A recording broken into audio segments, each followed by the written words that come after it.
y'all, welcome back to a very different episode, one that I am kind of scared to film because I was not able to film this story last week.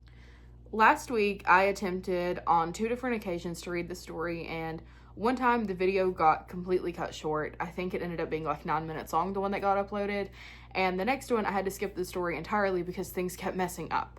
So now we are back to read the story that was causing me all kinds of technological issues. I'm already losing my voice again, which was also a common theme the last time. So let's just try to get through this one together. Like I said in my little post on here yesterday, if you have not, please spiritually lock your phone screens before we get into this, because this story packs a punch for some reason. And really, if I had to take any bets on what kind of story could do this, a Ouija board would be one of them, and this is a Ouija board story. Before we get into this though, I wanted to let you know if you have any stories you would like for me to read, please check out the description below because you will find all of that information there. You will also find mine and my husband's very first podcast episode there and all of my other socials. But without further ado, let's get into this story. I would like to start off by saying that I have grown up with ghosts and spirits from an early age. I was 8 years old the time I remember interacting with a spirit who just happened to be the spirit of my great-grandmother who had passed recently. My family knows me to have a gift with the paranormal, and growing up in South Carolina, there were plenty of ghosts around. My mom always called it me being spooky and never wanted to tell me many people who were not family for fear of me and my family being ridiculed. People are cruel sometimes and don't always take the word of a child. This experience happened to me and a friend of mine in high school. I grew up in a small town in Orangeburg, South Carolina, with not much to do on weekends except go together and start a bonfire and drink out in the middle of a field. I was a very outgoing guy who was all types of friends from all different backgrounds. I could get along with just about anyone. So one Friday night, many others in October of 1994 went to a bonfire at a friend's house that I had never been to before. The young lady whose house we were at was very much into witchcraft and everything occult, so it wasn't unusual for them to dabble with the Ouija board to try and contact and conjure something. I was very cautious because of my gift and tried not to get involved with the Ouija board because I didn't trust what would come through. I decided to sit in on one of the sessions going on in the house just to see what would happen. So myself and 2 other friends sat in the basement with the 4 girls who were going to try and use the board, but I was not prepared for what happened or what all 6 of us would experience that night. The young lady whose house it was named Christy. It started out the session asking if there was any spirits that wanted to interact with us. The planchette immediately moved to yes. And I immediately had a bad feeling. The feeling of dread and panic came over me. Even though I wasn't actively participating, I could feel the heaviness in the room. I kept having flashbacks of standing outside of the house watching Christy being loaded in the back of an ambulance, and the feeling of impending dread grew stronger and stronger. My 2 other friends that were with me knew my gift and could tell something was going on with me and asked if I needed to get out of the house. I responded to them that I can't leave Christy to fight this out on her own. As the session got more and more intense, Christy started showing signs of being almost in a trance. She would ask a question and then answer her own question with a snarl or a growl. The group of girls participating with the session were noticeably getting shaken and seemingly aggravated and more aggravated with each question Christy asked. I watched in horror as the 16-year-old face of Christy twisted and contorted to the face of at least an 80-year-old woman before she grabbed one of the candles that was lit. She burned her on the board and poured the hot wax on her arm and set her sweatshirt on fire. We were able to put out the fire before it got out of control, but our Christy that we knew wasn't there. We watched as she wiggled and writhed on the floor on top of the Ouija board, screaming and yelling in a voice that was not hers. It was almost like a guttural growl instead of a voice of a 16-year-old girl. The girls ran upstairs and called Christy's mom, who was working that night, and they told her what was going on and they didn't know what to do. Christy's mom called 911 and an ambulance was dispatched to the house. She left work and met the ambulance there. My vision played out before me, with one exception. Christy's mom had called the local pastor and he was there also. Turns out Christy had been going through sessions with the Ouija board and something had attached to her, and her mom had been in contact with the pastor before about the condition. For the next several years up until graduation, I kept up with what was going on with Christy and the 3 different exorcisms that she went through to rid herself of whatever demonic presence she had invited in during her Ouija board session. I'm now 46. Last week was Christy's birthday, and she's a mother of 3 and a grandmother of 2 grandchildren. She's recovered well from her experiences, but I caution everyone that gets involved with the dark arts and the Ouija board to not take it as a joke. It can turn into a very real and serious situation. Thank you for the opportunity to share one of my many stories. I have and I'm still actively using my gift to try to help people if they can open up to getting help. I met with a psychic medium who thinks I'm an empath. Whatever I am, I've seen stuff that would make normal people completely lose their minds. And that was the story. So I just want to take, because I actually got to film it and I really didn't think I was going to be able to because of all the issues last time, I wanted to take a minute and talk a little bit about it because there was a lot going on in the story and I have questions I'll either email them personally or hopefully they'll see this and answer me. But I want to know, because Christy had played sessions before this, right?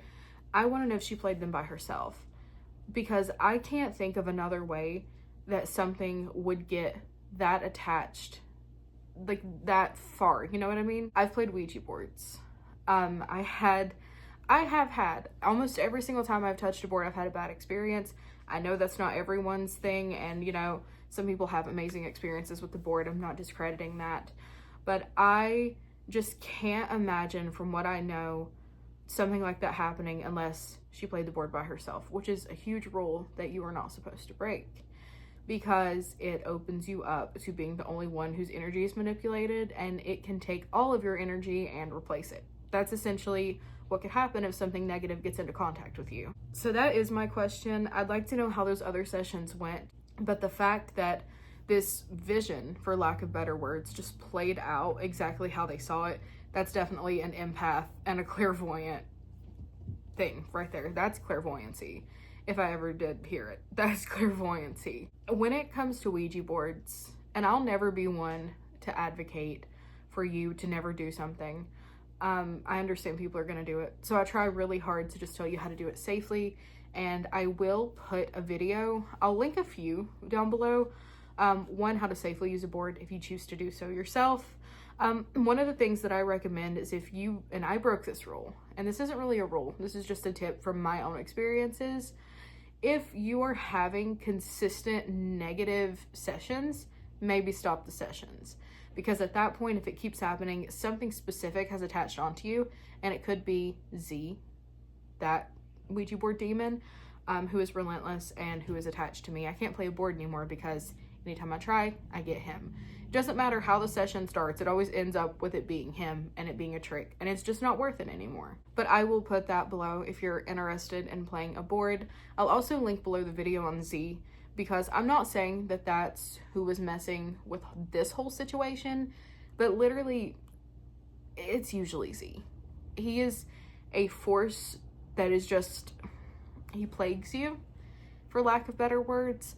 I played a Ouija board for the first time with a friend when I was, I think, 20. And the friend that I had played with he warned me at first. He was like, just so you know, ever since I've played this as a teenager, I keep getting this one entity named Z. I knew nothing about Z. I had no idea what he was about, what his things were. I didn't know, I didn't care. I was a Christian at the time, and I was like, that can't touch me. And it did. It very much did. And the thing is, if you contact him and entertain him enough, he will come back anytime you pick up that phone, that planchette. Anytime you put your fingers on that planchette, he will essentially get a notification and come right to you, because he thinks he has domain over that, and that's not good. So please check out that video on Z. I'm not going to link it because I don't recommend you watch actual encounters with Z, but we did get a session on camera where Z was contacted because I was playing. Of course he was contacted, and it's really eerie. In that session, he pretended to be a child who couldn't read, and then it turned out to all be a joke. He has also pretended to be a deceased relative of mine, and he will pretend to be anything to get your attention and get you locked into that board and playing enough, and he hopes he'll scare you enough to where you don't close the board and he can pop out. And that is why it's really important to close those doors. So please, I've said this before and I'll say it again, be safe if you are going to use a board. I don't recommend it, just from my own experiences. Like I said, I know a lot of people have had beautiful experiences, but that has not been mine or anyone around me's. So there's that. I actually think I have a few videos of me contacting him. I think I've filmed a few sessions, but I don't plan on ever touching a board again. Honestly, if you see me using a Ouija board on a video, that's not me. So that's a telltale sign something's got me, because that's not me controlling that planchette. I will never willingly do that again. GG, that was the worst time to hiss. The worst time. That was so scary. But anyways, with that, I will wrap this up. Like I said, check out those videos below if you wish to do so, and send me in your stories if you would like. And if they're covered in energy enough to cause technological issues, they may get their own video just like this one. Cool. Okay. yeah, I'm going to wrap this up. Please send me your stories. Check out my socials below. Watch that podcast episode, and I will see you tomorrow.